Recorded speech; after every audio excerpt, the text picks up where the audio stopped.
तो नेक इंसानियत में अल्लाह प्राप्त होते हैं, भगवान निर्मल मन से प्राप्त होते हैं, न कि बाजा लगा करके चिल्लाने से प्राप्त होते हैं। बाजा लगाकर चिल्लाने से प्राप्त होते तो सभी चिल्लाने वाले लोग जन्नत जा चुके होते अभी तक। नमस्कार, आपके साथ में रोहित कुमार, आप न्यूज़ 4 नेशन पर हैं। बिहार में लाउड स्पीकर हटाने को लेकर के लगातार विवाद गहराता जा रहा है। एक तरफ जहां बीजेपी लगातार इस पर एक्शन लेने के लिए सरकार पर प्रेशर बना रही है, यानी कि नीतीश कुमार पर प्रेशर बना रही है, तो दूसरी तरफ नीतीश कुमार ने साफ कर दिया है कि बिहार में इस तरह के बकवास की कोई जगह नहीं है। दरअसल महाराष्ट्र शुरू हुए लाउड स्पीकर विवाद के जद में देश के लगभग अब राज्य आ चुके हैं और बिहार में भी इस पर सियासत हो रही है। बीजेपी के कई नेताओं की तरफ से इस पर बयान सामने आ चुका है। लगातार लोग ये कह रहे हैं कि भगवान को प्रसन्न करने के लिए, अल्लाह को सुनाने के लिए, इबादत करने के लिए लाउड स्पीकर की ज़रूरत नहीं है। ऐसे में सीएम नीतीश कुमार से जब सवाल पूछा गया तो उन्होंने इस पूरे मामले को बकवास कह दिया। ऐसे में क्या कुछ कहना है बिहार सरकार में मंत्री श्रम संसाधन मामलों के जो है जीवेश मिश्रा, उनका सुनवाते हैं आपको। उनका ये किसी भी धार्मिक ग्रंथ में ये नहीं लिखा हुआ है कि माइक लगा करके तुम हमारी इबादत करोगे, पूजा करोगे, तभी हम सुनेंगे और तभी हम प्रसन्न होंगे।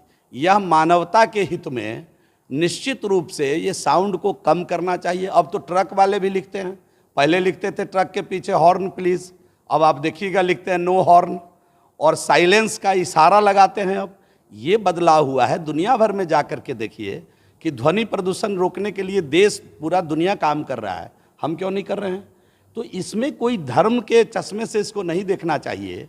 इस प्रकार का जो ध्वनि विस्तार यंत्र लगा करके हम अल्लाह को या भगवान को रिझाने का प्रयास करते हैं, उसके बजाय मन को शुद्ध करके, गोस्वामी जी ने तो लिखा है कि निर्मल मन जन सो मोहि पावा, मोहि कपट छल छिद्र न भावा, और कुरान भी इस बात को कहता है कि नेक इंसान बनिए।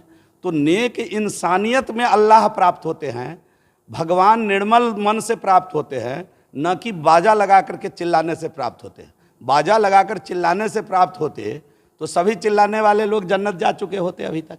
तो इस प्रकार की जो बात है, इसका मैं विरोधी हूँ। मैं बुद्धिजीवियों से अपील करता हूँ कि 18 जुलाई 2005 को जो सुप्रीम कोर्ट ने निर्णय दिया है, उसमें साफ साफ कहा है कि 75 डेसिबल से ऊपर का ध्वनि आप नहीं, उसका इस्तेमाल नहीं कर सकते हैं। 10 से 75 डेसिबल उन्होंने मापदंड तय किया है, और वो तब जब उस शहर का, उस एरिया का ध्वनि प्रदूषण का क्या सिस्टम है, उसके हिसाब से एक मापदंड तय किया है कि 10 से लेकर 75 डेसिबल से ऊपर का ध्वनि विस्तार नहीं करना है, जो भी कम होगा वही उसमें करना है। इसको तय किया है सुप्रीम कोर्ट ने।